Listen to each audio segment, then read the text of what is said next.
God's plan of salvation. Ang Ginoo nay mayo nga plano sa imong kinabuhi. Ingon ang Jeremiah 29:11, "For I know the plans I have for you, declares the Lord, plans to prosper you and not to harm you, plans to give you hope and a future." Gibuhat sa Dios ang tao, o gibuhat niya ang tao dili lang para maglungtad, kundi para ma-experience sa tao ang gugma o ang maayo nga plano niya para sa iyang kinabuhi. Gani ingon ang John chapter 10 verse 10, ingon ni Christ, "I have come that they may have life and that they may have it more abundantly." So usa ka abundang nga kinabuhi ang plano day sa Dios para nimo. Dili lang sa physical nga aspect, kundi dili sa imong spirituhanon usab ug labaw sa tanan. Usa ni ka kinabuhi nga wa nang kailaing pangitaon pa. Kinabuhi nga mas ma-feel nimo ang presensya sa Ginoo uban ang kalipay ug kadaugan sa imong kinabuhi. Pero dili ni inana kadali nahitabo sa tawo tungod sa usa ka dako kayo nga problema. Ang problema sa ato ang sala. Aron nga mas masabtan nato nimo balik ta sa paghimo sa Dios sa tawo, the creation of man. Genesis 1:27, "So God created man in his own image. In the image of God, He created him. Male and female, He created them." So gibuhat sa Dios ang tao. Pasabot kini nga walay illegitimate nga mga bata sa kalibutan. Walay tao nga aksidente nga natawo sa kalibutan. Meaning tanang bata niagi gini sa sakto nga plano sa Ginoo. Nay dako kay nga purpose ang Ginoo nganong gipakatawo ka dinhi sa kalibutan. Gibuhat sa Dios ang tao sa duha ka major aspect, ang physical ug ang iyang spiritual aspect. Ingon ang Genesis 2:7, "And the Lord God formed man of the dust of the ground." So gibuhatan ka sa Ginoo body, physical body. Gikan na siya sa abog. Gibuhat na sa Ginoo para sa mga physical things. Naman ta sa atong physical world, so gitagaan ta niyang physical nga nature para ma-enjoy nato na. Ug gibuhat na sa Ginoo ang imong physical body para sa temporary lang nga mga butang.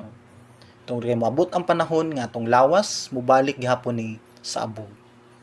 Gawas pa niya na gitagaan ta sa Ginoo spiritual nature. Padayon na itong basang verse kaganiha, "And breathed into his nostrils the breath of life, and man became a living soul." So gibuhatan ta sa Ginoo spiritual nature. Gidesign niya ni para sa mga spiritual things.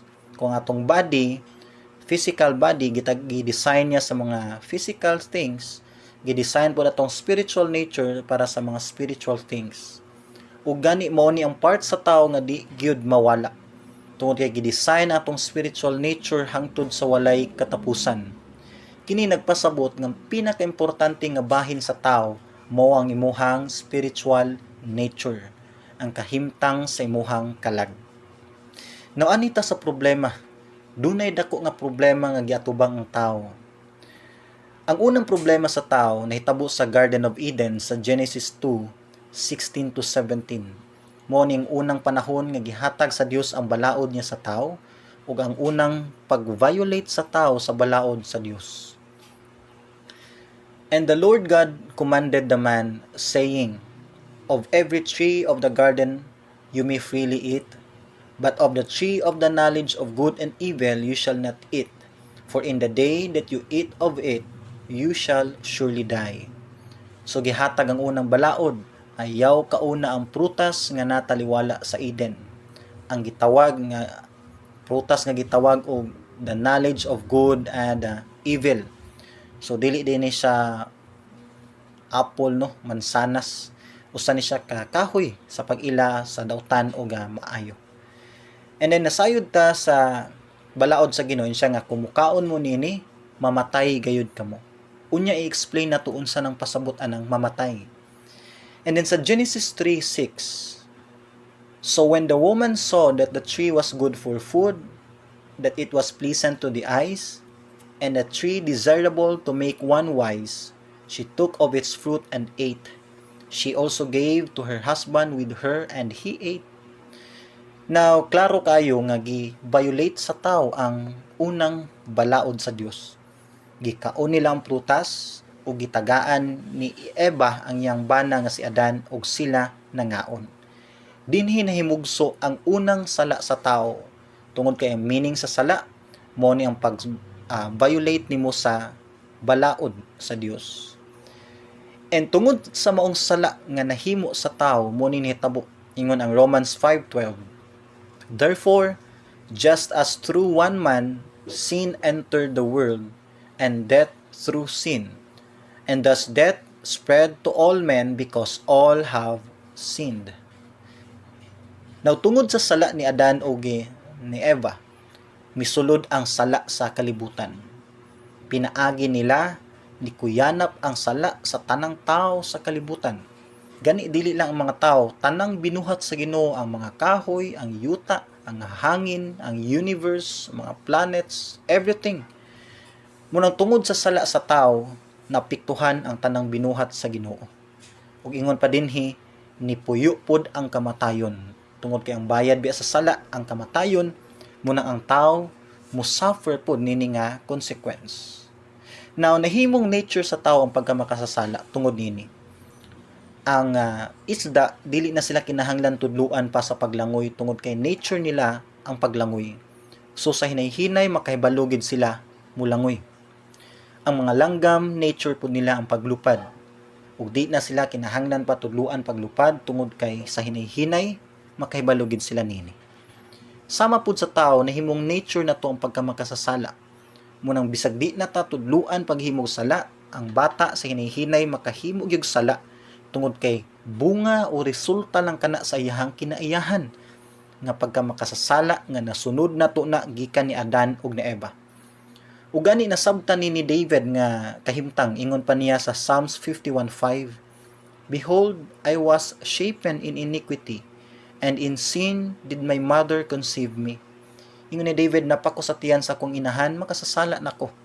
Meaning, inosente pa nga state ni David. Wa pa siya nahimo nga sala.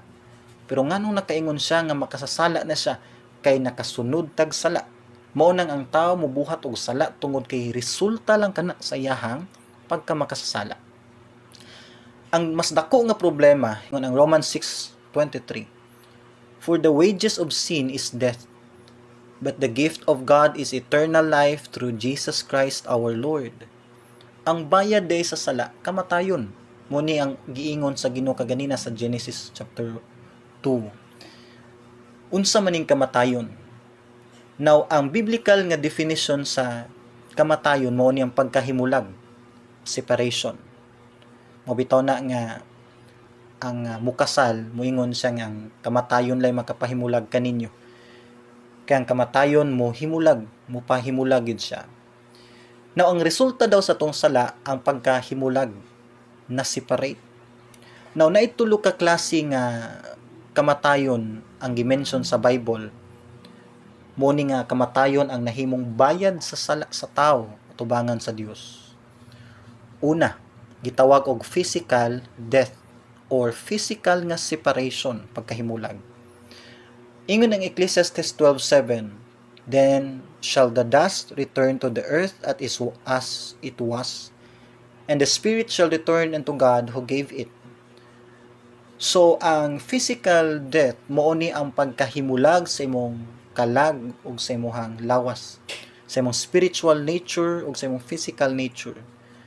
Mubiya na imong kalag gikan sa imong lawas, mubalik imong kalag ato sa Ginoo o siya hukman. Munang atong lawas, once wala na spiritual aspect nga nagpuyo diha, once wala na nay kalag, di na gina mulihok, di na gina siya muimik pa. Muna siyang physical death. Munang tanang tao sa kalibutan moagi nag-physical nga kamatayon tungod kana kay bayad na sa atong sala. Munang bisan ang mga babies, usahay no nay mga bata nga wala gigasahan sa kinabuhi. Gikuha sa Ginoo tungod kay apil ang mga bata nakasunod sa physical nga kamatayon. Number 2, ang spiritual death. Ang spiritual death mo ni ang pagkahimulag pod sa imong relasyon sa Ginoo. Spiritual ni siya nga pagkahimulag. Meaning, pwede ka buhi dinhi sa yuta pero spiritually patay ka tubangan sa Ginoo. It means separated ka.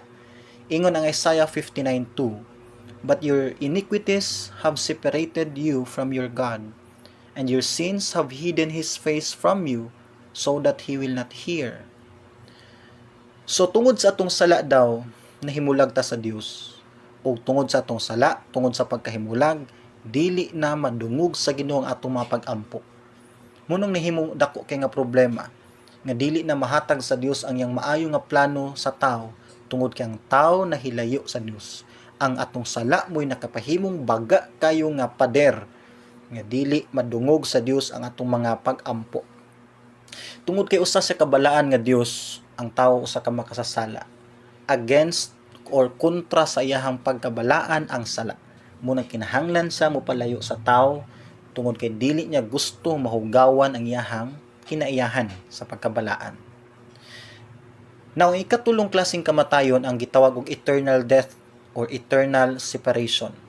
Ang eternal death mo niyang wala na katapusan nga pagkahimulag nimo sa Ginoo. Mahitabo ni sa panahon nga kuhaon ta sa Ginoo sa kinabuhi nato sa yuta, unya wala na limpyuhan ang atong mga sala, itambog ang atong kalag ngadto sa ikaduhang kamatayon. Muning gingon sa Revelation 20:15, and whosoever was not found written in the book of life was cast into the lake of fire. So itambog ngadto daw sa linaw nga kalayo ang kalag sa usa ka tawo nga wala na hinluan ang iyahang sala. Ang lake of fire gidescribe ni siya sa Revelation 20 verse 10. And the devil that deceived them was cast into the lake of fire and brimstone, where the beast and the false prophet, and shall be tormented day and night forever and ever. So isa ni ka eternal place of separation. Walay katapusan nga pagkahimulag nimo sa Ginoo. Once ang kalag sa tao naa na dinhi, hangtod na sa walay katapusan. Dauban ka dinhi. No? Munang ingon ni Christ sa Matthew 10:28, and fear not them which kill the body, but are not able to kill the soul, but rather fear him which is able to destroy both soul and body in hell. Ingon sa tong Ginoo, ang ayaw kaduki, ang dili ang makapatay sa imong lawas pero di makahilabot makapatay sa imong kalag o lawas. Kadluki nun ang Dios nga naa say katungod nga mo patay sa imong kalag o sa imong lawas ngadto sa impierno. So kung doon na may dapat siguradoon sa tao, ang iyang spirituhanon gid nga bahin. Pero musugotag sa dili sa realidad, ang tao karon mas busy ta sa pag-atiman sa tong physical nga aspect. Tungod niini, kinahanglan ta maluwas spiritually. Kinahanglan ta luwason gikan sa silot o bayad sa sala. Kay tulo ka buok ang bayad sa sala, physical nga kamatayon, spiritual nga kamatayon ug walay katapusan nga kamatayon. Na kinahanglan tag spiritual salvation. Usa kini ka kaluwasan, pagkahimulag, pagkahilayo gikan sa bayad sa tuang mga sala. Now, naay duha ka major nga reasons nga kinahanglan ka luwason spiritually. Aron nga mahatag sa Dios ang yang maayo nga plano nimo dinhi sa yuta.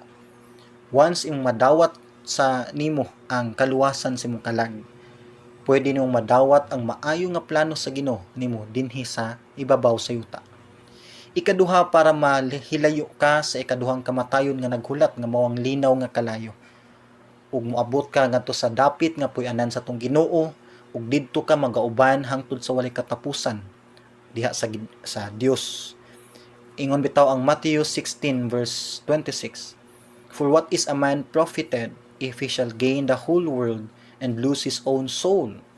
Or what shall a man give in exchange for his own soul? So gusto sa Ginoo i-priority nimo ang imong soul, imong kalag. Kay nga atong lawas mobalik man ni sa abog, pero ang atong kalag dili ni mamatay. I mean dili ni siya mawala. So mao ni pinaka-importante nga bahin nato. Hinumdumi ang pinaka-main nga problema sa tao, ang sala. Love sa Dios ang tao, gihigugma kaniya. Og hate sa Ginoo ang sala.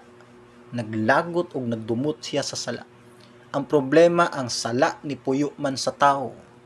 So unsaon karon sa Ginoo nga dugmukon og pildihon ang sala nga dili maapektuhan ang tao. Ug mao ni ang sunod nato nga point. So anita sa solusyon sa Dios para sa kahimtang sa tao. Now una, ang tao naningkamot pod para solusyonan ni nga problema niya diha sa Ginoo. Gitawag ni siya man's way of salvation. Ang common nga thinking sa tao may tungod sa kaluwasan sa tong kalag, mao nga atong maayo nga binuhatan, atong relihiyon o uban pa siguro no. Pero sa majority ang ato yung maayo nga binuhatan.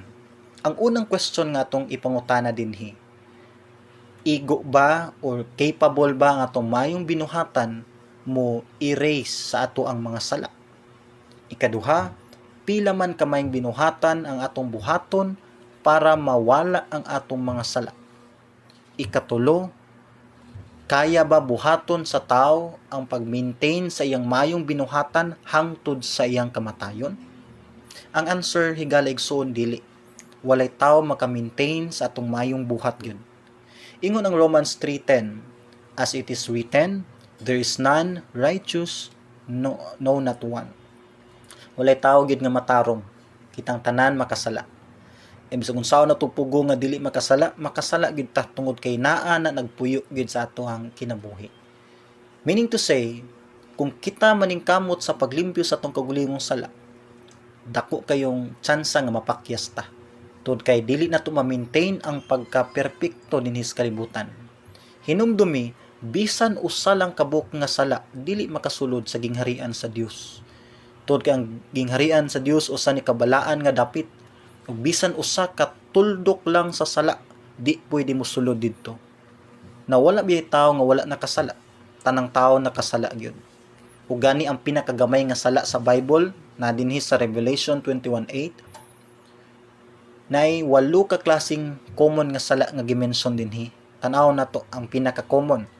But the fearful and unbelieving and the abominable and the murderers and whoremongers and sorcerers and idolaters and all liars shall have their part in the lake which burneth with fire and brimstone, which is the second death.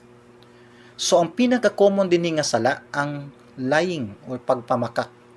Tanan man tanang kapamakak. Bisan ng bata ng kapamakak, magamay, madako, pagpamakak gihapon.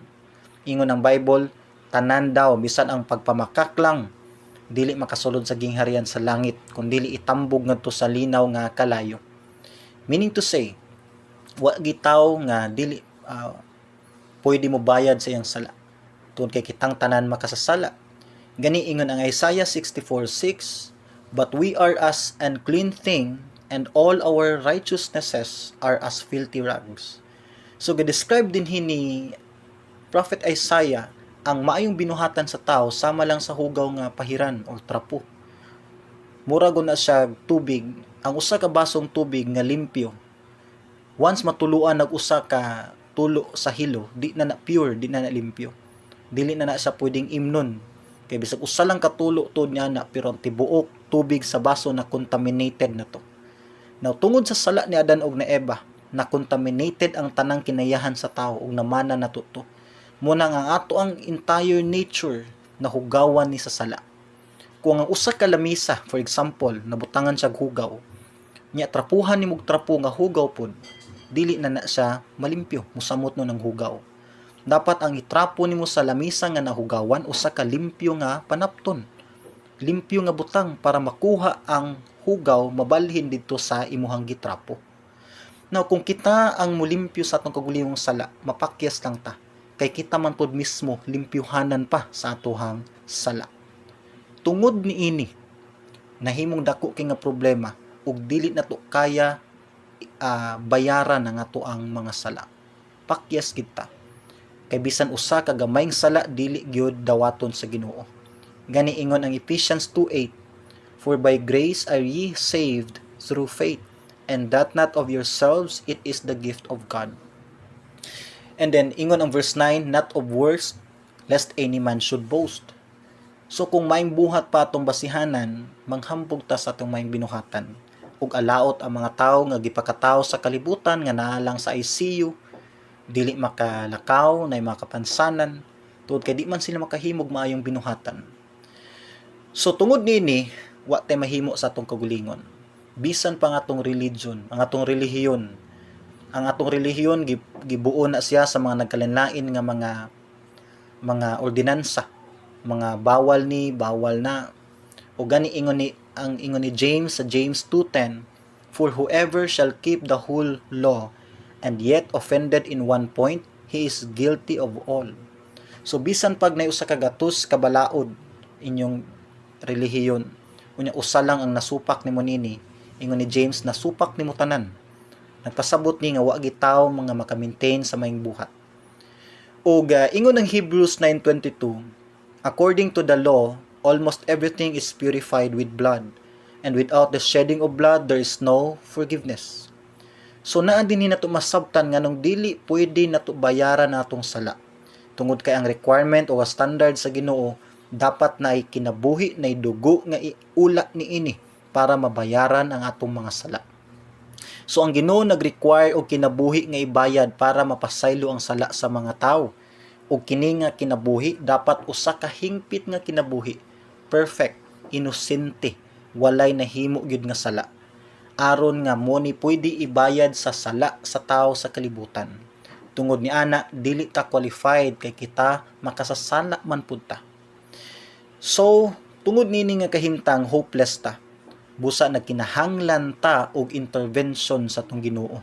Kinahanglan ang Dios mo'y mulihok in behalf nato tungod kay dili man nato kaya. Muna ang man's way of salvation, X, dili pwede. So here comes God's way of salvation. Ang plano sa Ginoo o ang pamaagi sa Ginoo para sa kaluwasan. Ingon ng Matthew 19:25 to 26. When his disciples heard it, they were exceedingly amazed, saying, who then can be saved? But Jesus beheld them and said unto them, with men this is impossible, but with God all things are possible. So imposible man sa tao luwason iyang kagulingon, pero ingon ang Ginoo nato, imposible man ni sa tao, pero sa Dios walay imposible. Now, ang Hebrews 9:22 ganihan nagmention nga dapat bayaran og kinabuhi ang atong mga sala. Ug walay laing mo qualified niya na si Jesus Christ lang. So gihimo sa atong Dios Amahan, gipadala niya si Jesus Christ dinhi sa yuta. Gitagaan siya og physical nga body kay mo require man og blood ang payment sa atong sin. So dapat si Christ na siya physical pud nga blood. So gitagaan siya og physical nga body. Gipakatawo siya dinhi sa yuta, gipadala siya sa Amahan parang iyang mission para mamatay sa cross aron bayaran ang atong mga sala. Munang nahimugso ang John 3:16 nga nag-ingon, for God so loved the world that he gave his only begotten Son, that whosoever believeth in him should not perish but have everlasting life. So gipadala sa Dios Amahan ang iyang anak dinhi kanato para mo'y mahimong bayad sa atuang mga sala. Si Christ lang ang qualified nini. Wala na ilaing manluluwas sa kalibutan, gawas lang sa Ginoong Hesus. Now, munigingon ang John chapter 1 verse 29. The next day John seeth Jesus coming unto him, and saith, behold the Lamb of God, which taketh away the sin of the world. So si Christ gitawag siya Lamb of God, usa ka nati nga karnero sa Dios, nga siya daw ang mukuha sa sala sa kalibutan. So, ang mission ni Christ sa yuta, kuhaon ang sala sa kalibutan. Papaso ng imong mga sala. Ug walay bugtong pamaagi nga mahinluan ang imong mga sala. Pinaagi lang siyang kamatayon didto sa cross. Sa diyang gilansa nga atong Ginoo sa cross, kapila sa mihilak. Ingon pa siya, o Diyos ko, nganong gibiyaan mo ako? Gilaparo siya, giluan, gikulata, gibiay-biay, uga sa panahon nga nagduha-duha ang usa ka sundalo kung namatay na ba ang Ginoo, iya kining gidughang sa kilid ug miagas ang tubig ug ang dugo. Nagpasabot kini nga niula ang dugo sa tong Ginoo dito sa cross. Nabayaran na ang imo ug ang akong sala ug ang sala sa tibok tawo sa kalibutan. Tungod niini, wala na tay atraso sa atong Amahan. Pwede na ta mobalik sa Dios bisan unsang orasa. Pero lang muagi ta ni Jesus Christ. Ingon ang John 14:6. Ingon ni Christ, Jesus saith unto him, I am the way, the truth, and the life. No one cometh unto the Father but by me. So gihulat na ta karon sa atong amahan, nabayaran na ang sala. Pwede na ta mo balik niya, pero walay laing dalan pabalik sa atong amahan. Gawas lang ni Kristo Jesus. Wala nay lain, dili relihiyon, dili binuhatan sa tao, kundili si Ginoong Hesus lang sa kinabuhi sa tao. Kinahanglan ka mohimog desisyon aron mahitabo ni sa imong kinabuhi. Dawaton nimo karon ang Ginoo sa imong kagulingon ug imong tuuhan nga si Kristo Hesus namatay sa cross, nibayad sa imong mga sala ug wala gyud laing solusyon nga mabalik imong relasyon sa Dios. Pinaagi lang kaniya. Ingon ang Ephesians 2:8 ug 9. For by grace you have been saved through faith, and that not of yourselves, it is the gift of God, not of works, lest any man should boast. Ang kaluwasan sa imong kalag, usa kini ka gasa sa Dios. Walay gasa nga pabayaran. Walay gasa nga baligya. Ang gift, libre ni siya. Nahimong libre imong kaluwasan sa imong kalag, tungod kay gibayaran kini ni Kristo Hesus na didto sa cross. Iyang kinabuhi ang gibayad niini. Dugo, gininhawa, ang tibuok kinabuhi sa atong Ginoo, iyang gibayad sa imuhang kaluwasan. Ingon ana kabililhon ang imong kinabuhi. Busa ayaw kinig sayangi. Karon nga nadungog nimo ang mensahe sa imong kaluwasan, ayaw gahi imong garbo. Ipaubos imong kagulingon, hinulsuli imong mga sala. Ug tagaig panahon nga mosulod ang Ginoo sa imong kinabuhi. Walay imposible kaniya. Dunay paglaom sa kinabuhi. Unsa ba ka kadautan ka makasala, kahinukman o sinalikway sa tao, once muduol ka sa Ginoo, bag-uhon kaniya. Naa nga nagsugod niya ang tanang butang, tanang kabag-uhan, paglaom o kadaugan, naa magsugod sa tong Ginoo ug pwede na mahitabo karon sa imong kinabuhi. Busa gihangyo ti ka, ipaubos imong kugulingon, ang kuna nga ikaw makasasala ug nagkinahanglan kag Ginoo nga muluwas kanimo. Ug kung gusto nimo na buhaton nato na pinaagi sa usa ka pag-ampo. Busa gihangyo ti ka sa pagpiyong sa iyong mata ug sundugan ni nga pag-ampo nako ug himuan ni nga personal nimo nga pag-ampo sa Ginoo. Ginoong Hesus, salamat nining orasa nga akong nasabtan, nga ako usa ka makasasala, ug ang bayad sa akong sala maong kamatayon ug pagkahimulag kanimo ug pagkaimpierno. Luwasa ako Ginoo, ug akong gihinulsulan ang akong mga sala. Akong gituohan nga ikaw namatay sa krus, niula sa imong dugo para pagbayad sa tanan nakong mga sala. Wala nay laing makaluwas kanako, gawas lang kanimo. Busa gituuhan ko ikaw nga ikaw ang manluluwas sa akong kalag. Ug gidawat ko ikaw sa akong kasing-kasing nga isip personal ug bugtong nako nga manluluwas. Ginoo, bag-uha akong kinabuhi. Luwas sa ako gikan sa silot sa sala. Tagai pa ko bag-ong paglaom ug sugod karon ako nang gitugyan kanimo ang akong kinabuhi. Sa ngalan ni Jesus. Amen ug amen.